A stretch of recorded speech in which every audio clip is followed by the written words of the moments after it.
Bismillahirrahmanirrahim. Assalamualaikum warahmatullahi wabarakatuh. Dan selamat Hari Raya cikgu ucapkan kepada semua. Okey, so jadi lepas raya ni kita akan masuk bab baru lah. Okey, bab baru, bab yang kedua, bab carbon compounds. Okey, bab ni dia agak panjang sikit dan bab ni dia memerlukan usaha yang lebih untuk awak faham. Okey, tapi sebenarnya dia senang je bab ni. Okey, so insyaAllah. So untuk yang pertama ni, cikgu akan explain berkenaan dengan carbon compounds dan juga hydrocarbon. Okey, ini sekadar pengenalan lah. Okey, carbon compound dengan hydrocarbon. Okey, so yang first berkenaan dengan carbon compound. Okey, apa maksud carbon compound? Carbon compound ni ialah compound ni sebatian yang ada elemen karbon. Okey, sebatian yang ada elemen karbon. Tak kisah apa-apa. Contoh CO2. CO2 kan, carbon dioxide. Ada tak elemen karbon? Ada. Okey, so dia termasuk dalam kategori carbon compound. Carbon monoxide, CO. Ada tak carbon compound? Ada. Sugar, C6H12O6. Ada tak carbon compound? Ada. C. Okey, C. Kalsium karbonat. Ada tak elemen C di dalam kalsium karbonat? CaCO3 tu. Ada. So bila ada elemen karbon, maka compound itu dia termasuk di dalam kategori carbon compound. Boleh faham? Okey. Dan carbon compound ni kita boleh bahagikan kepada dua kumpulan. Okey, kita boleh bagi kepada kedua kumpulan. Yang pertama, kumpulan organik. Okey, ini kita biasa jumpa yang awak jumpa benda apa? Organik kan. Tapi sebenarnya organik ni benda apa? Okey, nanti kita tengok. Yang kedua, non-organik. Okey, ataupun kita panggil sebagai inorganic. Okey. Okey, so carbon compound dia boleh terbahagi kepada dua kumpulan. Satu organic carbon compound, lagi satu inorganic carbon compound. Okey, organic carbon compound ni biasanya compound carbon compound ni kita dapatkan daripada living things. Okey, cikgu letak LT lah. Living things. Contoh dia apa? Sugar. Okey, lagi apa? Starch, protein, vitamin, enzim. So semua benda-benda ni dia sebenarnya carbon compound. Kenapa carbon compound? Sebab dia ada elemen carbon. Dan kita dapat benda-benda ni, starch, sugar, enzim, protein ni, all these things from daripada benda hidup. Ya, benda hidup kat sini maksud dia plants dengan animals lah. Kita human, kita termasuk kategori animals. Okey. Inorganic pula ni, maksud inorganic carbon compound ni bukan maksud dia tak ada carbon. Dia bukan maksud dia tak ada carbon element. Dia ada carbon element. Tapi dia tak ada bond carbon to carbon. Okey, dia tak ada bond ni carbon ke carbon. Dia tak, maksudnya dalam sebatian carbon compounds tu dia ada elemen carbon, tetapi dia tak ada bond carbon to carbon. Contoh inorganic ni yang cikgu cakap tadi, CO2. Ada tak C buat bond dengan C? Tak ada. Yang kat sini CO2 ni carbon buat bond dengan oksigen. Contoh lagi CO, carbon buat bond dengan oksigen. Contoh lagi carbon carbonate, CaCO3. Yang ini pun carbon, dia buat bond dengan O, dia buat bond dengan Ca, kalsium. Dia tak ada buat bond dengan carbon yang lain. So that's why kita panggil dia carbon compounds. Ni semua carbon compounds sebab dia ada elemen carbon, tapi dia termasuk dalam kumpulan inorganic sebab dia tak ada bond carbon to carbon. Okay, dia tak ada bond carbon to carbon bonds. Okay, boleh. Tapi kalau inorganic, okay, inorganic selalunya dia ada carbon to carbon bond. Okay, maksudnya inorganic selalunya dia ada C to C, carbon to carbon bond. Okay, nanti kita tengoklah. Okay, boleh. Okay, so lagi apa lagi? Okay, boleh Habis settle Okay, so itu ringkas berkenaan dengan carbon compounds. Yang pertama, kita kena tahu carbon compounds. Apa maksud carbon compounds? Carbon compounds ialah compound ataupun sebatian. Dalam bahasa Melayu dia sebatian yang ada elemen carbon. Tak kisahlah walaupun dia ada satu elemen carbon, dia still termasuk di dalam carbon compound. Okay. And then kita boleh classify carbon compounds ni kepada dua bahagian. Yang pertama, organic. dua kumpulan lah. Yang pertama kumpulan organik, organic carbon compound. Yang kedua inorganic carbon compound. Apa beza dua ni? Organic carbon compound ialah carbon compound yang kita dapat daripada benda hidup, iaitu daripada plants ataupun animals. Contoh dia apa? Starch, protein, enzim, vitamin, sugar, dan lain-lain.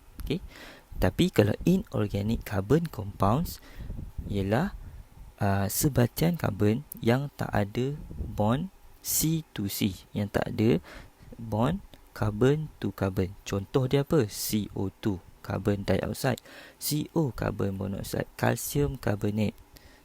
So dekat sini all these three examples yang cikgu bagi ni, yang ini semua ada carbon, tetapi carbon tu dia tak ada bond dengan carbon yang lain. Maksudnya dia tak ada C to C bond, carbon to carbon bonds dia tak ada. Tapi kalau organic, selalunya dia ada carbon to carbon bonds. Boleh faham? Dan selalunya juga, untuk yang terakhir sebelum kita masuk next bahagian, selalunya organic,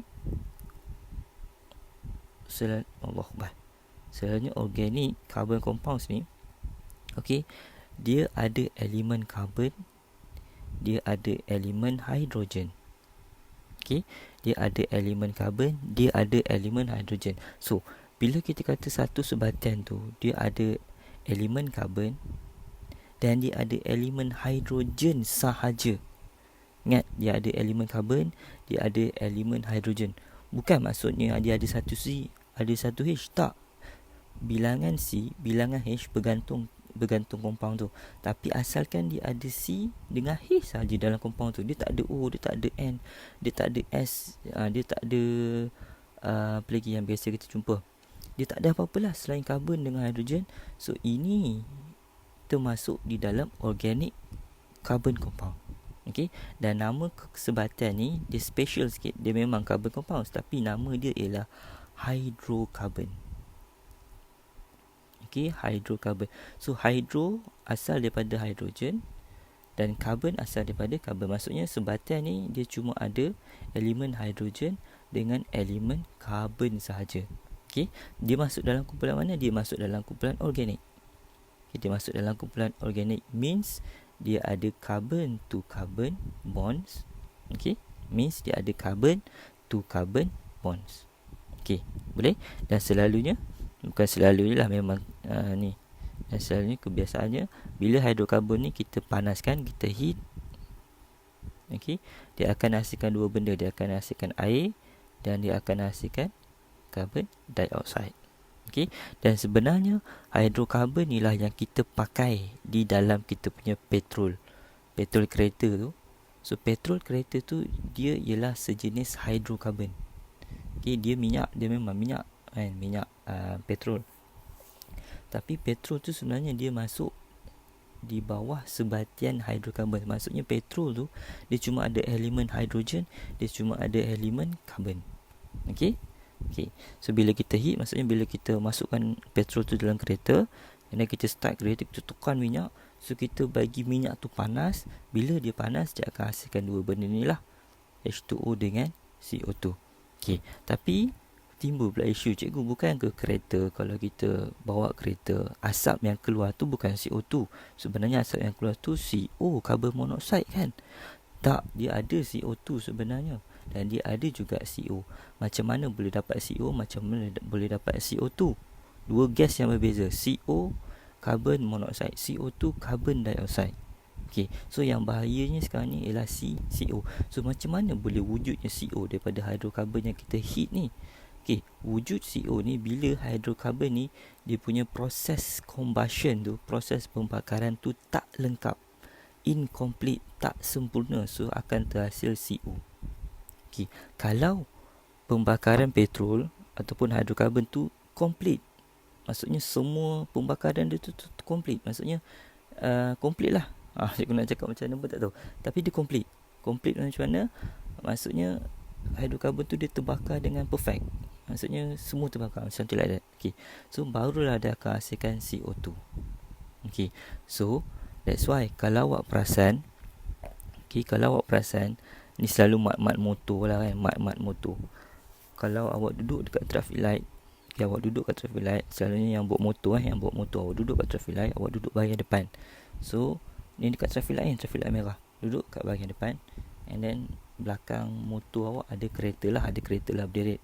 Okay, lepas tu katakanlah awak pergi press, zoom, zoom, zoom, zoom, zoom, zoom, awak pulas awak punya motor. Okay, bila masa awak pulas tu, sebenarnya bila awak pulas sekali, zoom, maksudnya petrol awak terbakar, tapi dia incomplete. Dia tak sempurna. Dia kalau sempurna, kalau macam kita jalan, kita tekan minyak, tekan sikit-sikit, masuk gear, yang tu complete. Kalau yang tak complete, awak paksa dia, zoom, zoom, awak press, awak pulas. So bila pulas awak punya petrol tu, dia terbakar tak sempurna. That's why dia boleh hasilkan CO. Sama juga macam kereta. Awak saja awak dah tukar exhaust besar kan, tu kereta sport ni, dekat traffic light awak, awak bagi mengaum kereta awak. So sama juga, petrol tu dia terbakar tak sempurna, kesan dia akan menghasilkan CO. Okay, so itulah cikgu dah pandang cerita panjang sangat dah, nak bagi ringkas je. Okay, so dia punya main dia ialah awak kena tahu carbon compounds. Kumpulan carbon compound ada dua, organic, inorganic. Pemasuk organik, pemasuk inorganik. Okay, and then apakah contoh utama organik? Contoh dia ialah hidrokarbon. Okay, contoh sebatian organik, okay, ialah hidrokarbon. Hidrokarbon means sebatian yang cuma ada elemen hidrogen dengan elemen karbon sahaja. Okay, berapa bilangan karbon, berapa bilangan hidrogen, yang itu nanti kita akan tengok. Okay, dan selalunya hidrokarbon ni dia ada bond C2C. Okay, dia ada bond C2C. Okay, so next bahagian kita akan tengok apakah yang dimasukkan dengan hidrokarbon ni dengan lebih details. Okay, so sekian, terima kasih. Assalamualaikum warahmatullahi wabarakatuh.